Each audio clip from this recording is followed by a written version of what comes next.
사도신경으로 신앙 고백하시겠습니다.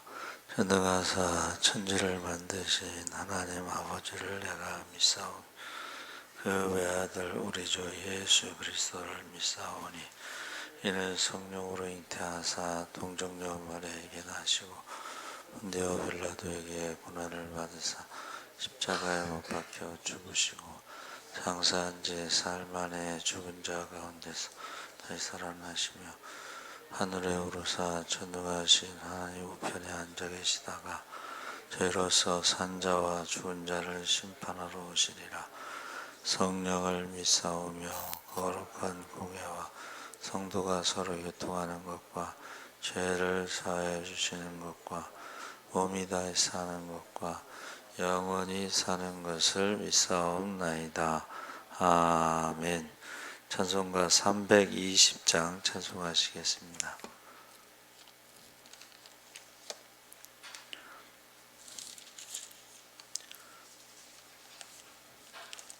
찬송가 320장 찬송하시겠습니다.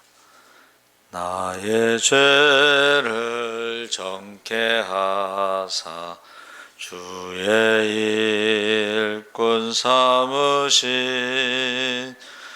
구세주의 넓은 사랑 항상 찬송합니다. 나를 일꾼 삼으신 주 크신 능력 주시고 언제든지 주 뜻대로 사용하여 주소서. 내게 부어 주시려고 은혜 예비하신 주의 은혜 채워주사 능력 있게 하소서. 나를 일꾼 삼으신 주 크신 능력 주시고 언제든지 주 뜻대로 하여 주소서. 죄의 짐을 풀어주신 주의 능력 크도다. 나를 피로 사신 예수 내 맘속에 오소서. 나를 일꾼 삼으신 주 크신 능력 주시고 언제든지 주 뜻대로 사용하여 주소서.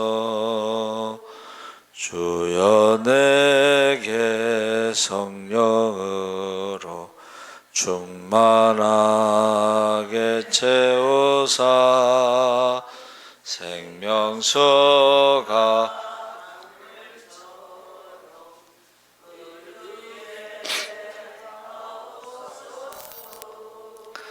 나를 일꾼 삼으신 주 크신 능력 주시고 언제든지 주 뜻대로 사용하여 주소서. 아멘. 하나님 말씀은 요한복음 21장 15절에서 25절까지 교독하겠습니다. 186쪽에 있습니다.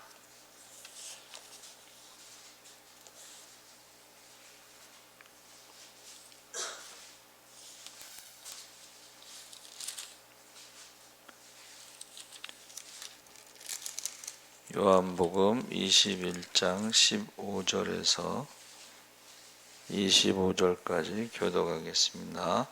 그들이 조반 먹은 후에 예수께서 시몬 베드로에게 이르시되 요한의 아들 시몬아 내가 이 사람들보다 나를 더 사랑하느냐 하시니 이르되 주님 그러하나이다. 내가 주님을 사랑하는 줄 주님께서 아시나이다. 이르시되 내 어린 양을 먹이라 하시고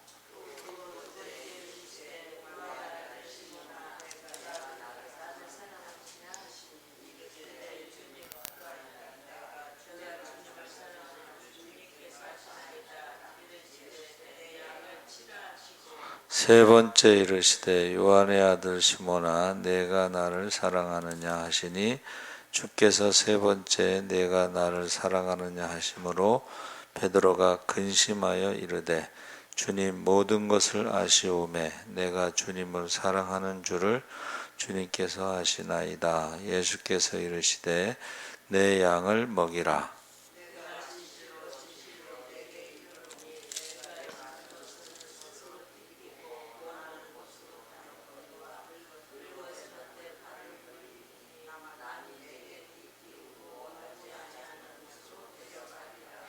이 말씀을 하심은 베드로가 어떠한 죽음으로 하나님께 영광을 돌릴 것을 가리키심이로라. 이 말씀을 하시고 베드로에게 이르시되 나를 따르라 하시니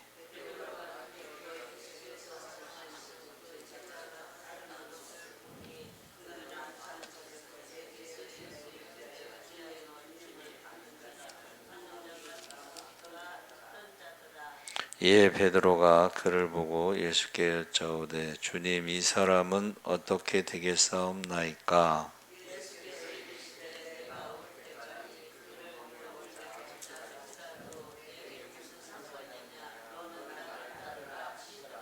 이 말씀이 형제들에게 나가서 그 제자는 죽지 아니하겠다 하였으나 예수의 말씀은 그가 죽지 아니하겠다 하신 것이 아니라 내가 올 때까지 그를 머물게 하고자 할지라도 내게 무슨 상관이냐 하신 것이로라.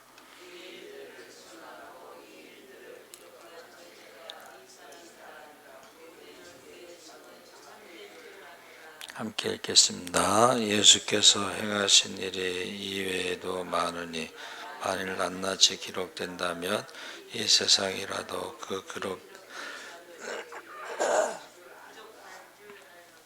아멘 할렐루야. 네, 좋은 아침입니다. 잘 오셨습니다. 말씀의 제목이 나를 더 사랑하느냐. 요한복음 21장에는 부활하신 예수님께서 세 번째 제자들을 찾아가 만나신 일에 관한 기록이 있습니다. 그 장소는 디베랴 호수.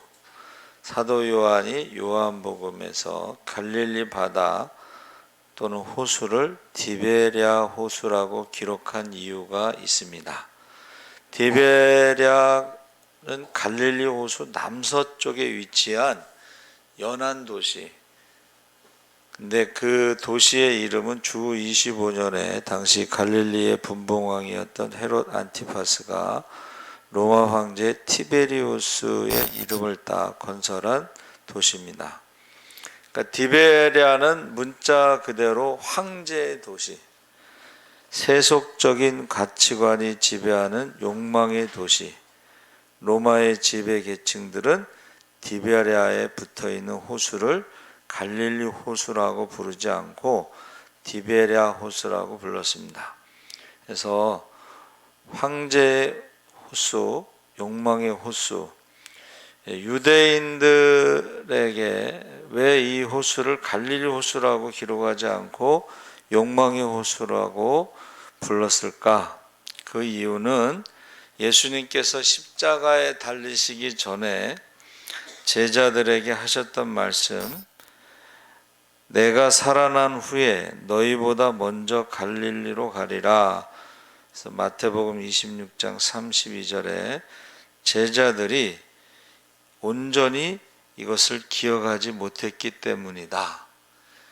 예수님은 분명히 갈릴리에 가서 만난다고 그랬죠. 그런데 그것을 기억하지 못한 거예요.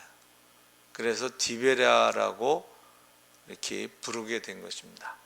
그래서 저희가 성지순례에서 이제 갈릴리 호수에서 하룻밤 잘 때에 디베랴 거기 건너편에서 잤어요. 근데 거기가 디베랴가요, 그 황제의 도시니까 밤에도 이렇게 야경, 불이 밝혀져 있어요. 근데 이제 사람들이 밤에 거기를 가보고 싶은 거예요. 그러니까 그 우리가 생각하는 도시라고 생각하고, 우리나라 도시는 밤에 사람이 많잖아요, 그렇죠? 근데 가이드가 가지 말라고, 가면 아무것도 없다고 그랬거든요. 근데 사람들이 말을 안 듣고 간 거야, 거기를. 그 갈릴리 호수 반대쪽이니까 한 20km, 하여튼 멀어요. 가면 아무것도 없어요. 그러니까 그 사람들은 우리가 생각하는 밤의 도시하고는 달라요. 지금 그냥 해만 지면 자는 거예요, 거기는 사람들이. 그래서 디베랴에 대한 기억이 있습니다. 그래서 막달라 마리아가 예수님의 무덤에 갔을 때 천사들로부터 들었던 말이, 가서 제자들에게 이르되 그가 죽은 자 가운데서 살아나셨고 너희보다 먼저 갈릴리로 가시나니 거기서 너희가 배우리라. 그러니까 이 말을 기억하지 못한 거예요. 그래서 그거를 갈릴리 호수라고 기록하지 못하고 디베랴라고 기록했다. 그래서 예수님께서 오실 때까지 예루살렘에서 나타나셨던 주님을 생각하며 주님께서 주신 사명을 깊이 생각하고 기다리고 있어야 했는데, 대부분은 그것을 기억하지 못하고 어디로 갔어요? 디베랴라고 하는 그곳에 가서 7명의 제자들이, 사도들이 고기 잡고 있었다는 거예요. 예수님을 기다린 게 아니고 고기를 잡고 있었다. 그래서 이것을 해석할 때에 이제 욕망의 도시, 황제의 도시, 그곳에서 밤이 맞도록 물고기를 잡으려고 했지만 한 마리도 잡지 못했다는 거예요. 여러분, 예수 믿는 사람들은요, 세상의 것으로 만족함이 없습니다. 아무리 돈을 많이 벌어도 세상적인 것으로 만족함이 없는, 그게 예수 믿는 사람들이에요. 왜 그러냐면 우리에게는 하나님의 자리가 있어요. 예수님의 자리가 있어요. 근데 예수님이 돌아가시고 나서 그 예수님의 그 빈자리를 세속의 도시, 욕망의 도시에서 물고기를 잡는다고 채워지지 않습니다. 그래서 그때 이제 예수님이 나타나신 거죠. 그렇죠? 그래서 이제 밤이 맞도록 수고는 했지만 한 마리도 못 잡았을 때의 그 허탈함, 또 배고픔, 거기에 대해서 이제 15절에 19절에 그들이 조밥 먹은 후에 예수께서 시몬 베드로에게 이르시되 요한의 아들 시몬아, 내가 이 사람들보다 나를 더 사랑하느냐. 이제 이 우리나라의 성경은 이제 사람들로 번역이 됐는데, 이게 원래 헬라어에는 사람뿐만이 아니라 어떤 지시대명사로 이렇게 번역이 됐어요. 원래는 그 헬라어로는 지시대명사라는 것은 후토스라고 하는 것은 사람만 포함된 게 아니라 사물, 이것들보다, 그러니까 이 사람들보다 더 사랑하느냐, 이것이 헬라어 성경에는 이것들보다. 자, 이것들은 뭐예요? 황제의 도시, 욕망의 도시에서 물고기를 잡는 그 순간에 물어보셨기 때문에 이 물고기들보다,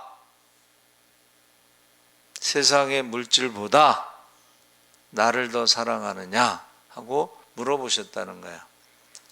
그러니까 사람도 포함해서 그렇겠죠. 그래서 우리가 예수님의 빈자리를 세상적인 것으로 채울 수 없다. 이것들보다 더 사랑해서도 채울 수 없다는 거예요. 그래서 이것들에 해당하는 것이 그 욕망의 호수에서 그물질보다 나를 더 사랑하느냐.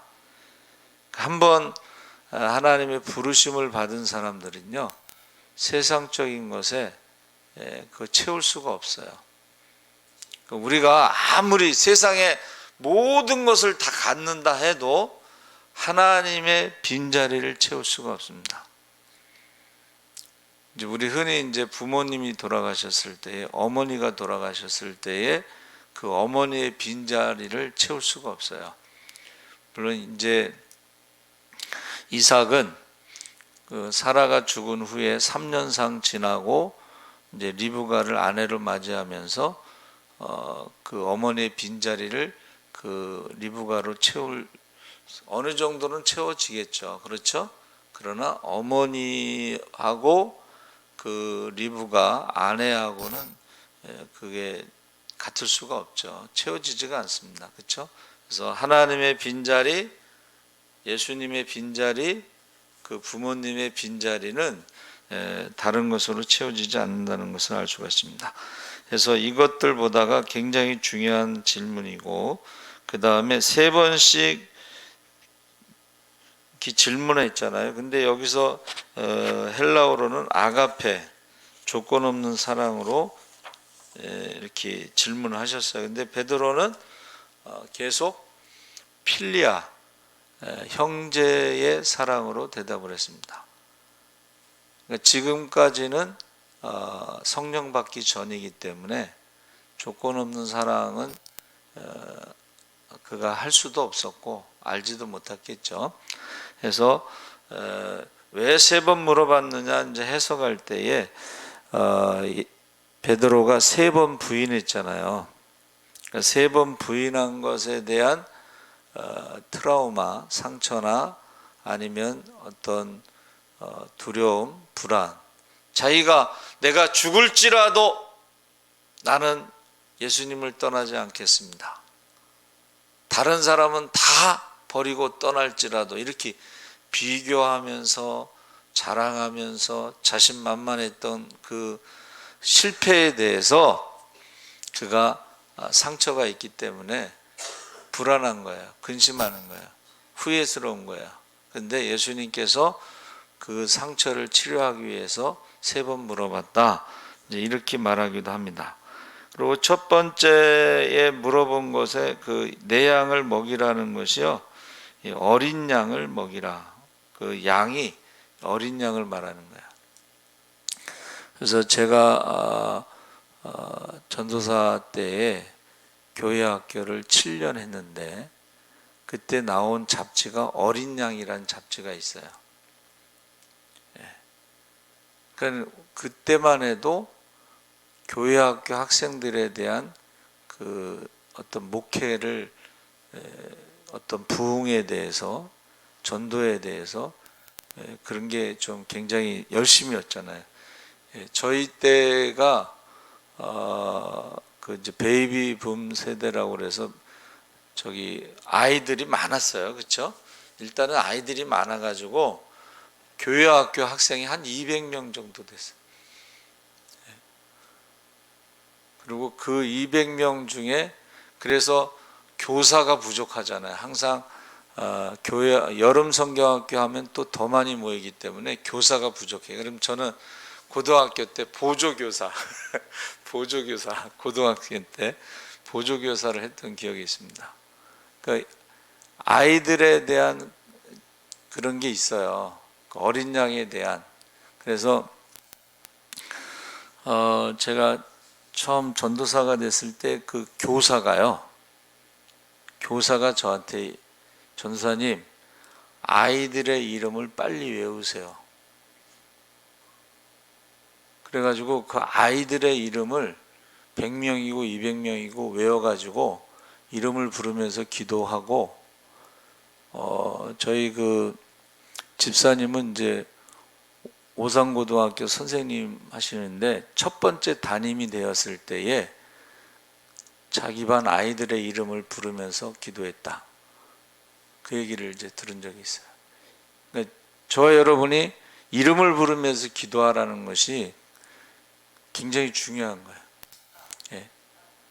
그래서 우리 선배님은 한 1200명 정도 점심을 먹는다고 그랬거든요. 근데 길에서 이렇게 지나가다가 자기 신자를 몰라봤대. 그리고 말씀하실 때에 한 200명 정도 됐을 때가 가장 행복한 목회였다. 다 알잖아. 200명 정도면 다 알거든요. 근데 1200명 되니까 자기 신자가 누구인지 모르는, 길거리 지나가다가도 모른다. 그러면서 그분은 숫자보다도 하여튼 목회를 다르게 이렇게 이명 증명서를 떼어서 가까운 교회에서 신앙생활 하도록 그렇게 하시더라고. 그리고 더 이상 안 받아. 이상하죠. 새신자가 와도 안 받아. 자기가 이름을 모르기 때문에 새신자가 와도 안 받습니다. 그래서 우리가 이 어린 양이라고 하는 그 아이들의 이름을 부르면서 기도하는 게 참 중요하다. 두 번째, 내 양을 먹이라 했을 때는 두 번째는요, 세 번째는 좀 성숙한 양을 말하는 건데, 어디에서는 두 번째는 중간 크기의 양, 세 번째는 다 큰 성숙한 양, 성장한 양, 이렇게 해석하기도 합니다. 그래서 여러분, 복음을 전하라 했을 때 이제 전도라고 그러잖아요. 근데 양을 먹이라고 하는 것을 목양이라고 불러요. 목양. 그래서 그 전에 목사님들 그 당회장실이나 이런데 목회실에 가면 목양실이라고 해서 크게 액자에 목양일념, 양을 먹이는데 전념을 다하는 거예요. 일념, 그거 하나로 생각을 하는 거예요. 그러니까 목회자가 재주가 많아가지고 여러 가지를 하는 게, 그거 옛날에는 그런 것을 별로 좋게 생각하지 않았어요. 그냥 목양일념, 내 양떼와 소떼의 형편을 부지런히 살피라.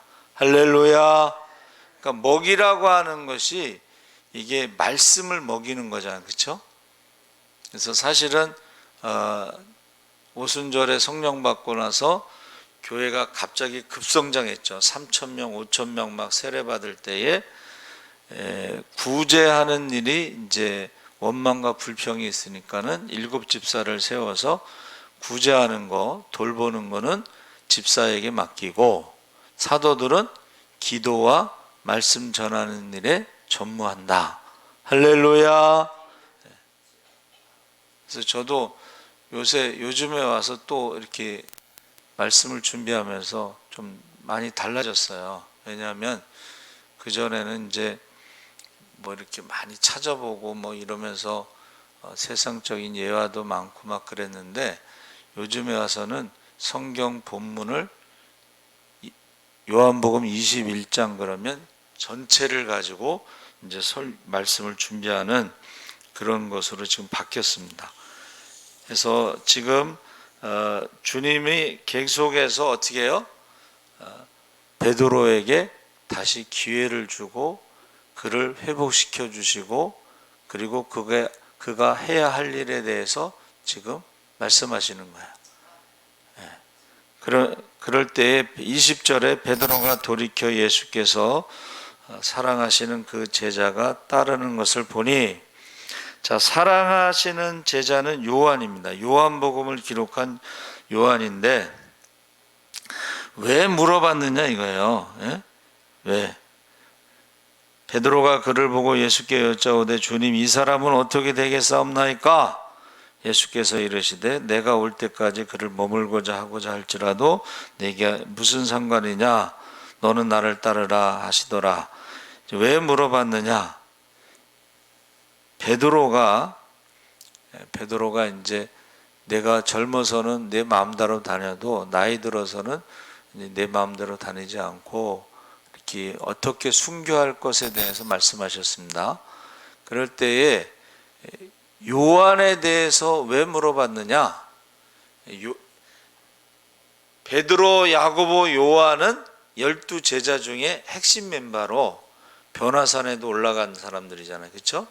이 경쟁 상제, 요한이 나이는 이제 막내지만 경쟁 상대였다는 거예요. 베드로, 야고보, 요한인데 야고보와 요한이 형제거든요. 자, 뭐라 그랬어요? 그 어머니가 주여, 예수님이 왕이 되시면 우리 아들을 하나는 오른쪽 영의정, 하나는 왼쪽 좌의정에 앉혀주세요. 누가 크냐? 이 사도들이 12명인데 누가 크냐, 이 경쟁 상대로 본 거예요. 예? 거기에 대해서 내가 무슨 상관이냐, 예? 머물게 할지라도. 그래서 그랬는지 요한은 어떻게 순교를 했어요? 살아있는 순교를 한 거예요. 머물게 할지라도 살아있는 순교를 했어요. 그러니까 지금 베드로가 아직도 자기의 사명을 듣고 나서 어떻게 해요? 요한을 경쟁 상대로 보고 어떻게 되겠습니까? 물어본 거예요. 그러니까는 너는 내가 그를 그냥 머물게 할지라도 거기에 신경 쓰지 말고 경쟁 상대로 보지 말고 너의 사명을 감당해라. 너의 길, 순교자의 길을 걸어가라. 이렇게 이제 말씀하셨다는 것입니다. 그래서 우리가 그 요한이 이제 요한복음을 기록하면서 결론이 뭐냐면 24절에 이 일들을 증언하고 이 일들을 기록한 제자가 이 사람이라 우리는 그의 증언이 참된 줄 아노라. 그래서 지금 요한복음에 우리가 읽은 본문 말씀만 봐도 굉장히 자세하게, 그러니까 예수님과 함께 있지 않으면 기록할 수 없는 내용들을 기록했죠. 그렇죠?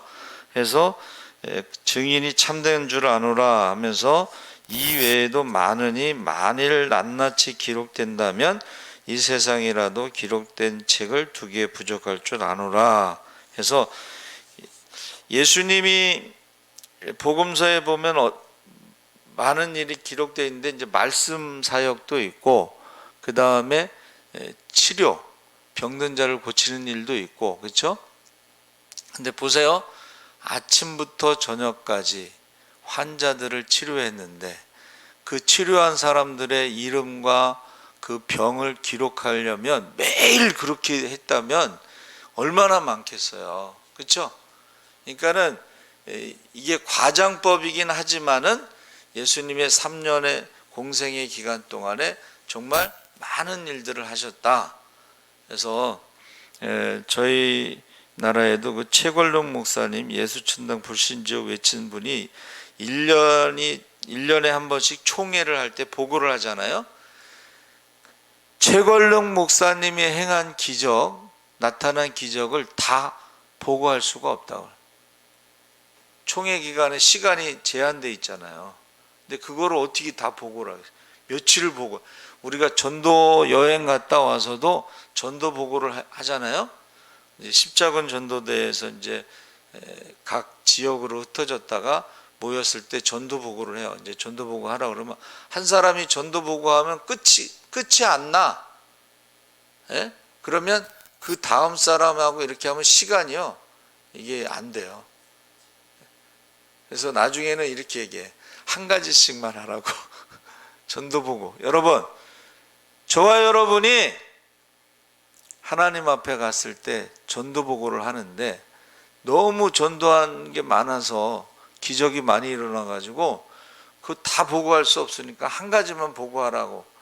근데 한 가지도 보고하지 못하면 이제 책망 받을 수가 있죠. 그래서 지금 나를 더 사랑하느냐, 이것은 디베레아 바다의 황제의 도시 세속의 도시에서 이것들보다 나를 더 사랑하느냐, 그리고 복음을 전하는 것뿐만이 아니라 내 양을 먹이라 하는 목양에 대해서 지금 사명을 주시는데,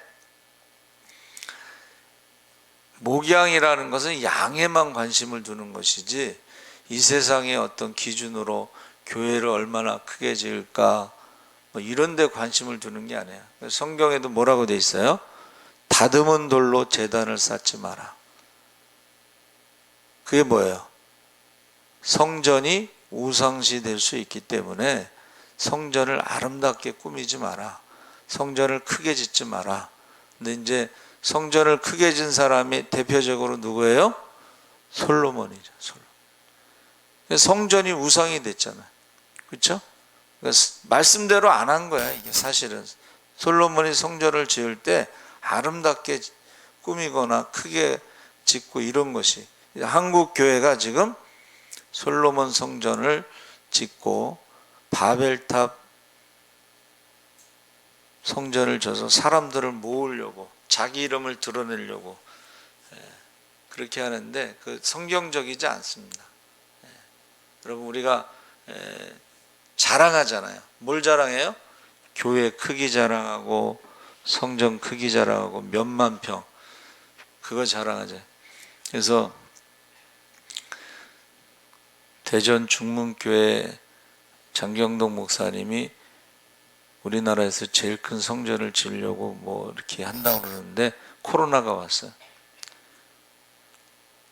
바벨탑은 한 번에 무너지는 것입니다.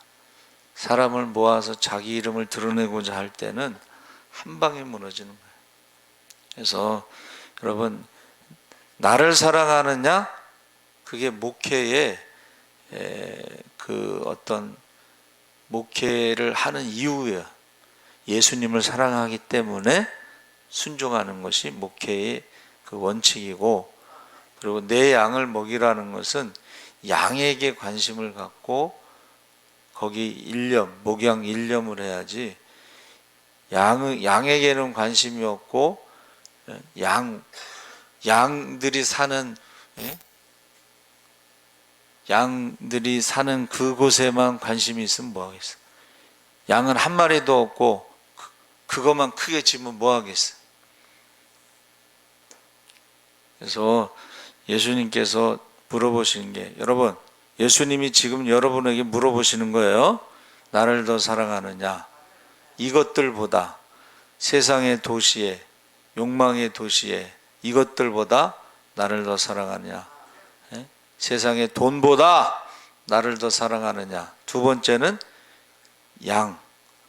영혼에 대해서 관심이 있느냐? 그걸 지금 물어보시는 거예요. 여러분, 이름을 부르면서 기도하시기 바랍니다. 아멘. 살아계신 하나님 아버지, 감사합니다. 우리가 주님을 부인했을지라도 주님께서 우리를 찾아오셔서 한 번 더 기회를 주십니다. 우리가 성령 충만하면 우리가 주님을 사랑하고 순종하고 양을 위해서 일념으로 세상적인 것에 우리가 욕심 부리지 않고 경쟁하지 않고 우리가 오직 예수님만 사랑하고 오직 양에만 관심을 갖고 이름을 부르며 기도할 수 있게 하여 주시옵소서. 감사하며 예수님의 이름으로 기도합나이다. 아멘. 하늘에 계신 우리 아버지여, 이름이 거룩히 여김을 받으시오며 나라의 임하옵시며 뜻이 하늘에서 이룬 것 같이